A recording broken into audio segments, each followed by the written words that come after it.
And that, ladies and gentlemen, is what victory looks like.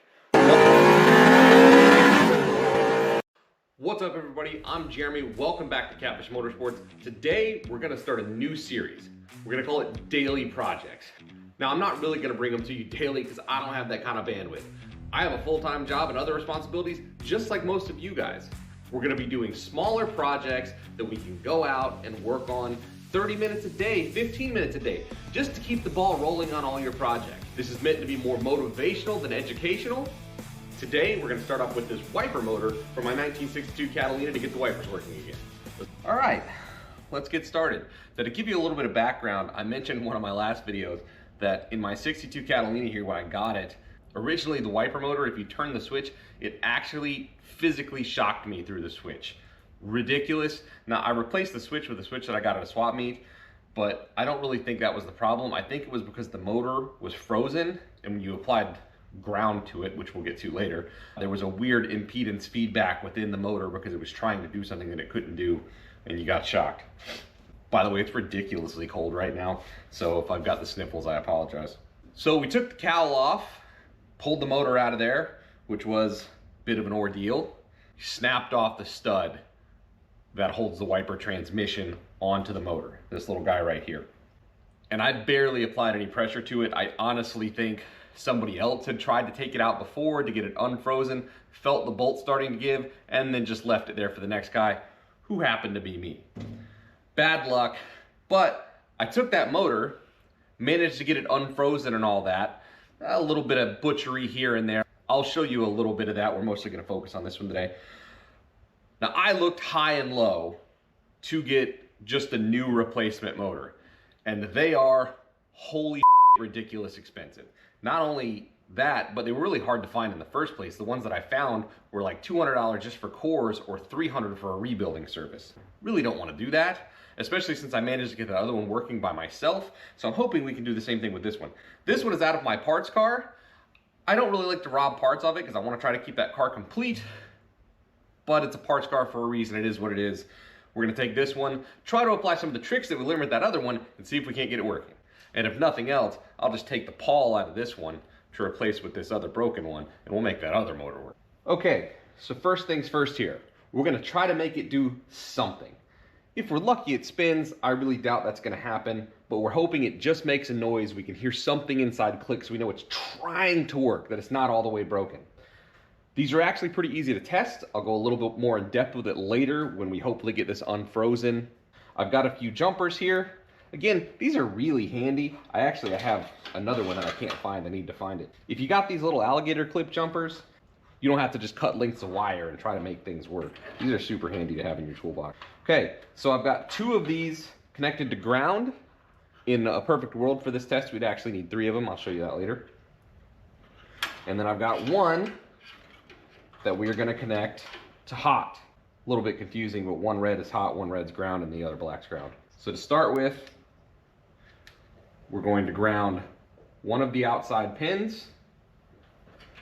We're going to ground the case, which is important. In this case, there's a little brass strap here. I'm going to hook my ground cable up to that. That's going to ground the case directly. That's ground over here. The middle pin is your power pin.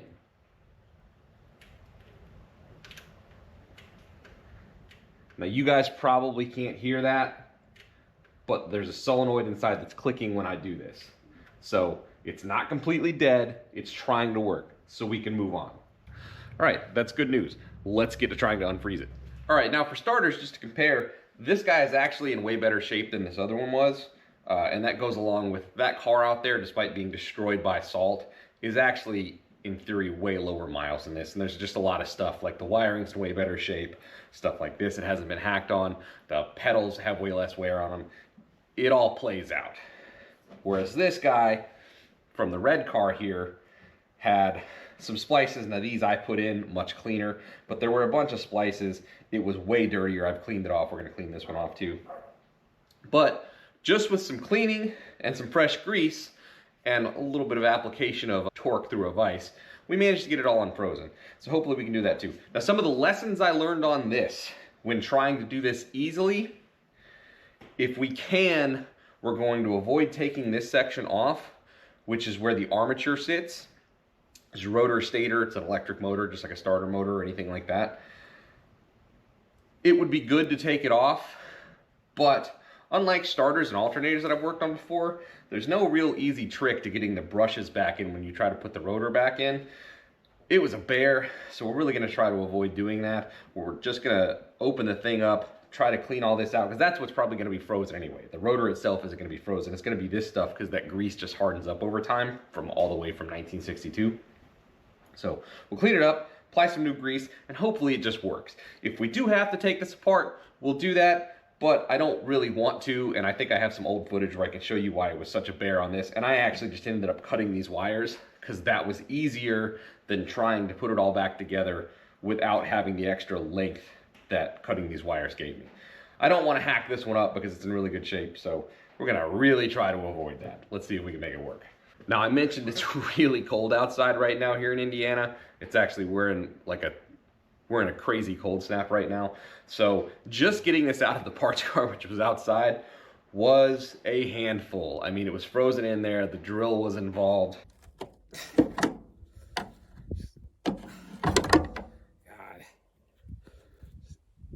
Eat it, Indiana. I had to drill the heads off of a bunch of screws. It was a bear, but we got it done. It actually took several days because it was so cold and I just couldn't be out there for more than like 20 minutes at a time. This is about going out there and working on your projects in the time that you have. So that still plays into the theme here. All right, let's pop this back off, see what she looks like inside. Now, I'm not gonna bother to clean it until I see if we can make it work. If we can make this girl work, we'll put some degreaser on it and a brush and get it all cleaned off before we slap it back in the car. These things are actually pretty simple. We're gonna be as minimally invasive as possible. So at that point, it's really just 4 screws for this cover.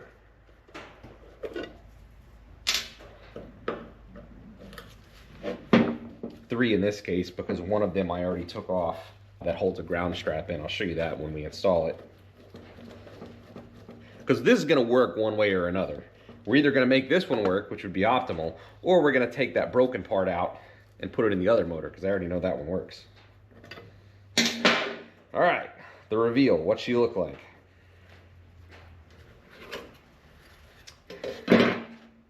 Kind of as expected.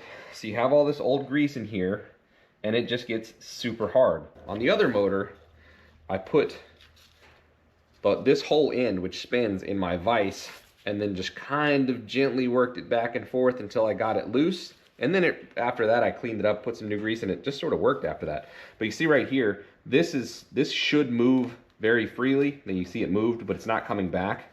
That should slide and come back. So all of this grease that's in here, you know, it's how many years old? It's over 60 years old. This is the grease form of a prehistoric fossil, you know. So we'll clean all that out, put some new grease in, and I bet you this thing frees right up. Now, we are going to use a few different spray products in here as we go along, but we're going to start with some simple PB Blaster, whatever you have, penetrating fluid, WD-40, etc. It's all going to work. Now, you don't really need to feel bad about spraying stuff in here because there's really not a lot of electronics in here. Maybe avoid this board a little bit, and you've got an electromagnet up here. I'll show you how that works later. But most of your actual electrical work is in here. So you don't really got to feel too bad about spraying in here. And honestly, WD-40 and most penetrating fluids are water displacement fluids anyway. If you didn't know, that's what WD-40 stands for, water displacement.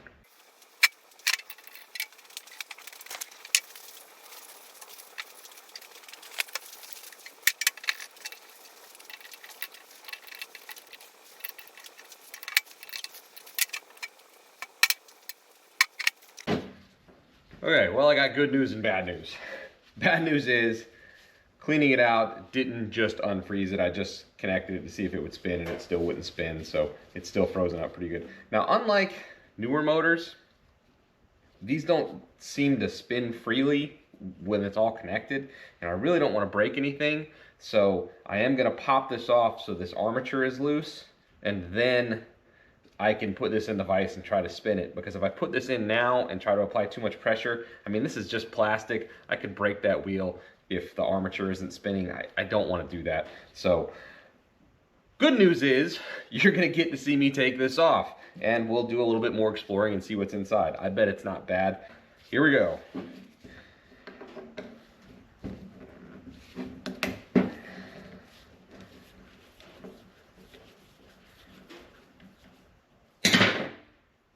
So what I'm gonna do here is loosen these just a little bit, because what'll happen is when I spin this, because that's just a screw that connects to this large gear here.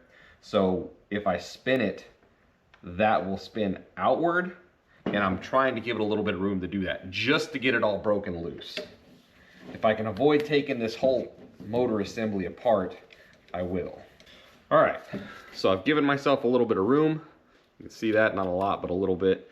This is also kind of tough to get off. It's just an interference fit, but when it's that tight and it's been sitting there for that long, and aluminum corrosion and dirt and debris and whatever, it's kind of, it really sucks to try to get this off. So, all right, wish me luck. Here we go. So I got my big vise here. We're just gonna put this end in there. Tighten it down. This whole case is aluminum, by the way, whereas the moving parts down here are steel, so be careful if you have to put it on there. You know, I say that. I think this part might be steel, but I'm pretty sure the case is aluminum. So.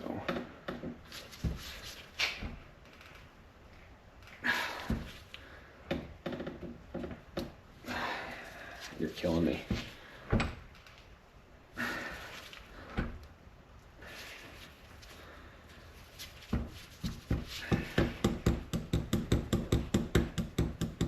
Moves a little bit, but something is stuck pretty good.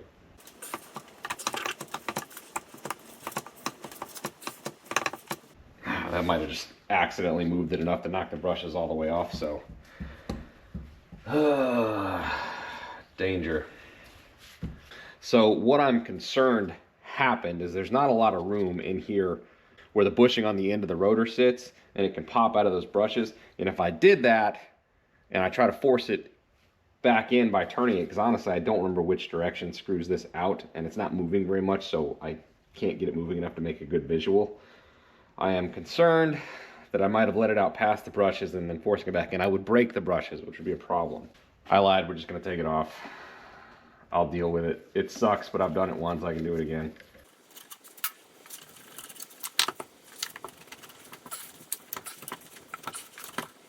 Oh wow, this one's crazy clean inside compared to the other one. I don't know how well you can see that. Super clean, wow. But now I know that this is able to spin freely, and I can more safely proceed with trying to unlock this.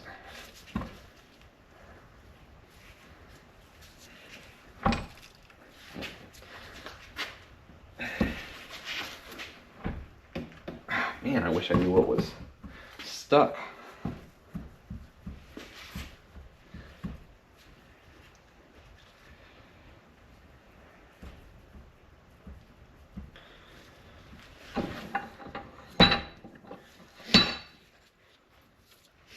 So one thing I could do is similar to the other one where the center section is popped out. So I could pop this off, because this is just held in by a little baby snap ring there. Here's the problem with that, and why I don't necessarily want to do that unless I have to. This C-clip here, snap ring, whatever you want to call it, the holes are tiny, and I don't have a pair of snap ring pliers small enough for it. So I might need to go to Harbor Freight and see if I could find a pair that has little bitty tiny nubs in it to spread that snap ring apart. Because I kind of butchered the other one getting it out, and it's very thin, so if you go, you know, you can go buy replacement snap rings, but it's not a direct fit, so I don't want to murder that one like I did on the other one. This really, it's funny because this one's in so much better shape, but it seems stuck harder. There it went.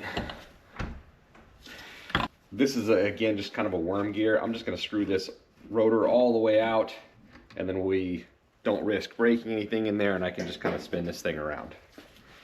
Try to loosen it up. There it goes.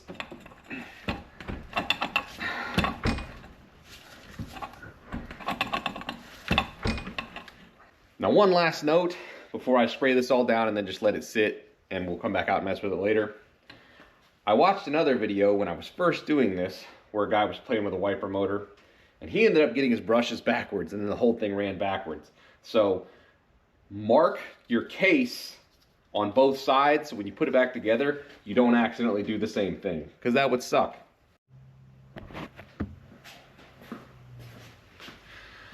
Alright, so we sprayed the inside down with a bunch of PB Blaster, sprayed the outside with engine degreaser.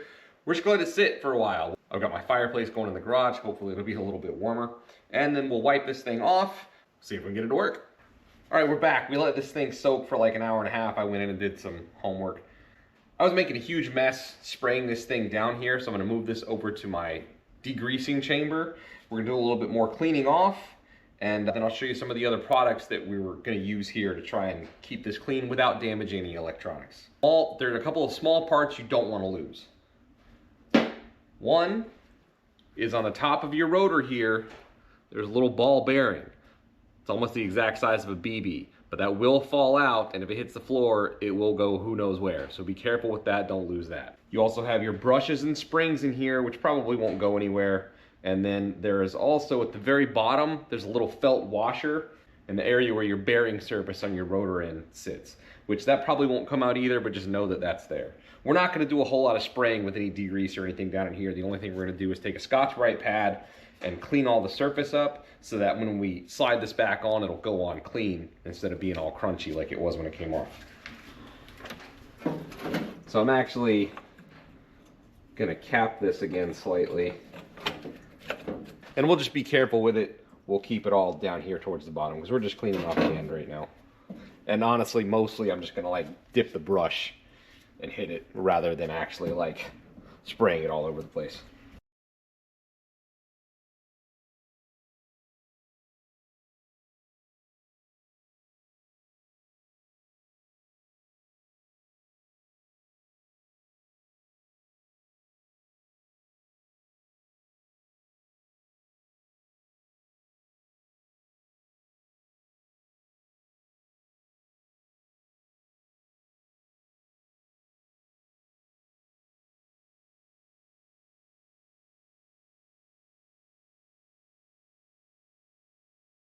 Okay, there's a few more little nooks and crannies I might try to get into in there, especially if we can make this work, but that's plenty good enough for now. A lot cleaner than it was.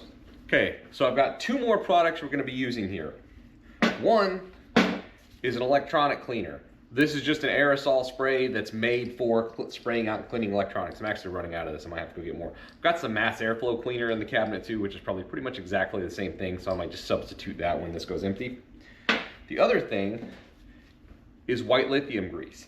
This is what we're going to use to replace all of this old grease that's in here, and I still have some more of that to try and scrape out too.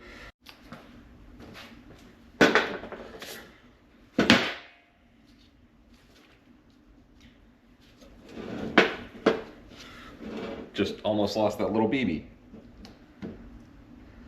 Might put a little bit of grease on that so it sticks in there. Okay, so I spent a bunch of time wiping the thing off. It spins pretty freely now. We can rotate it by hand if I just rotate the rotor. Now we got to try to put the rotor back in the housing here. And it sucks, and I'm really not going to be able to do much to show it to you because you really can't see anything. Usually, like when I've done like alternators and starters before, there's a little hole in the brush holder assembly that allows you to take and stick a piece of small wire, usually I use MIG wire, through. These don't have that. So what you have to do is you have to take MIG welding wire or something like that, wrap it up in the cord of the brush and twist it around so it's tight, and then as you get the rotor in there, pull it out. It's super awkward. I imagine the factory probably had some sort of tool that made this a lot easier, or they put it together in some other form. I don't know. The only kind of shop manual I could find had using wire just like I'm doing, but it's not a fun task. And I'm going to give it one shot to do it with the housing all still connected. And if it fails the one time, I'm going to cut these wires just like I did on the other one, so I have a whole lot more room to do this. Hopefully it doesn't come to that. Hopefully I can get this done, but it sucks and I don't have high hopes, so we'll see. The brushes are in. Now that's only 30% of the battle. Even as annoying as it is, it's still not the hard part. The hard part is now getting this in, which as you can see, we don't have room to do because of our wires. So what I'm gonna do, so I'm taking my rotor back out, I'm gonna stick the rotor partially back into the assembly itself. Then I'm gonna try and use a light. I really should go get a headlamp for this, but I'm gonna try to use a light and finagle this to where I can see, because you don't have a lot of room and the brushes are really brittle, and if you get it off center and force it in, you will break one of those brushes and then you're in a world of hurt. You got to get out a soldering iron, and that's even assuming you can get replacement brushes for it. So be very careful here. Make sure you can see what you're doing, and if all else fails, I'm still going to cut these wires to give myself a lot more room to work.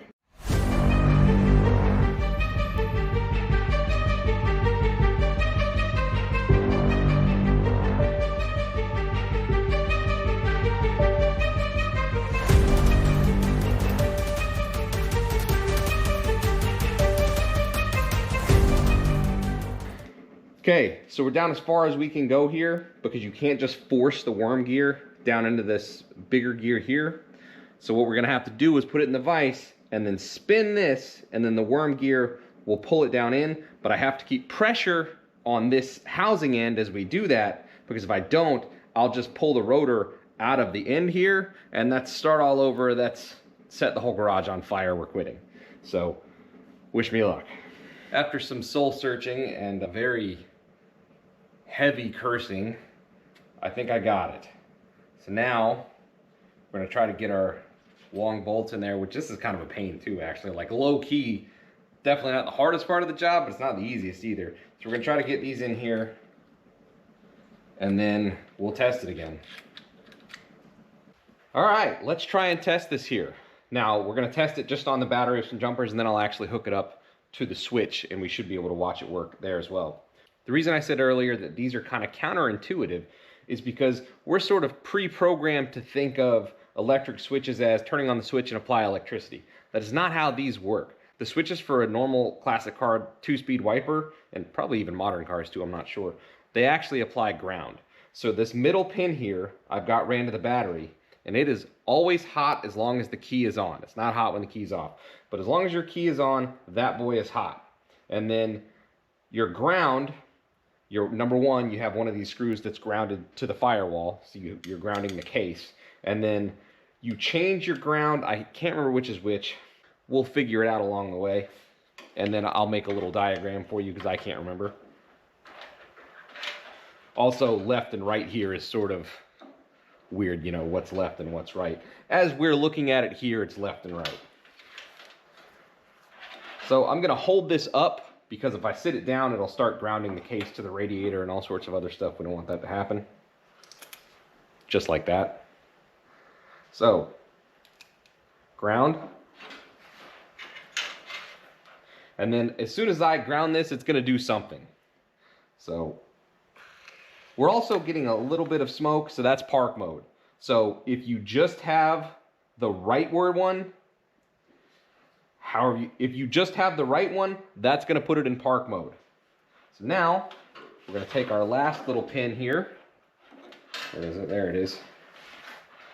And I'm gonna attach it to this dude, and then it's gonna start spinning freely. I think that's gonna be low.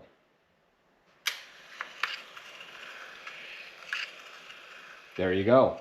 So that's low speed, and then watch, I'm gonna pull this guy back off. This electromagnet will disengage, and we'll watch it pop out and go into park mode. See that? Pretty cool. Then we'll put this guy on and pop the other guy off, and it'll speed up. High speed, low drag. I don't know if it's showing up for you guys. We are getting a little bit of smoke down here around the board area. The other one did the exact same thing for a while I was testing it and stopped. Yeah, I honestly think that's just because it hasn't ran so long. There's debris back there that I wasn't really able to get out and clean. I'm gonna try to clean it a little bit more, but it's probably just a little bit of grease, dirt, whatever. It'll burn off and go away. But let's attach it to the switch, see what happens. All right, hopefully you guys can see that. Right now the key's off, so there's no power. When I turn the key on, something's gonna happen. It'll probably go into park.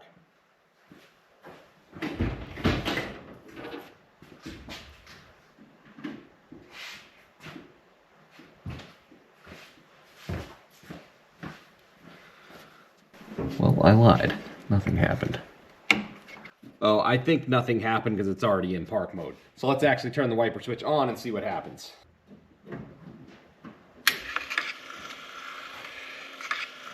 Low speed. High speed. Low speed. Now we're going to switch it to park. It should go into park.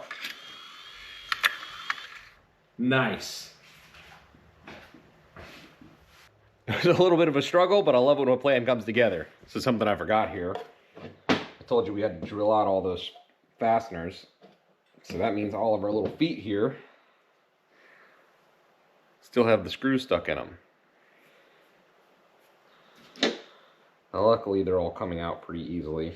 I shouldn't have said that, because this one's going to knot now. You can kind of see there where I drilled down through the head of the screw. Wasn't as dead on center as I would like, but I think we can get the threads to clean up anyway, and if not, I'll use the feet from the other motor over there. All right, we're fully installed. Let's operational check these bad boys. Now, I'm not gonna let them run very long because there's pretty much no wiper blade left on the wiper blades, and I don't want to scratch up the windshield. So I sprayed some glass cleaner up there to try to give it some lubrication. I'm gonna turn it on. We're gonna make sure they do function the way they're supposed to. Then we're gonna shut it down pretty quick. But if these work, this will be a win. All right, here we go. Those work better than the wipers in my Firebird do. And park mode. And that, ladies and gentlemen, is what victory looks like. Functional wipers, a daily project that, you know, wasn't really daily. I spent a little bit over 3, 4, 5 days between figuring the old motor out, getting that motor out of the parts car, and then unfreezing it and putting it in this car. That's what this is all about. Taking the time you have to spend with your hot rods and getting little projects done that keep the ball rolling on the overall plan. Get out there in the garage and work on your stuff, guys. We'll see you next time.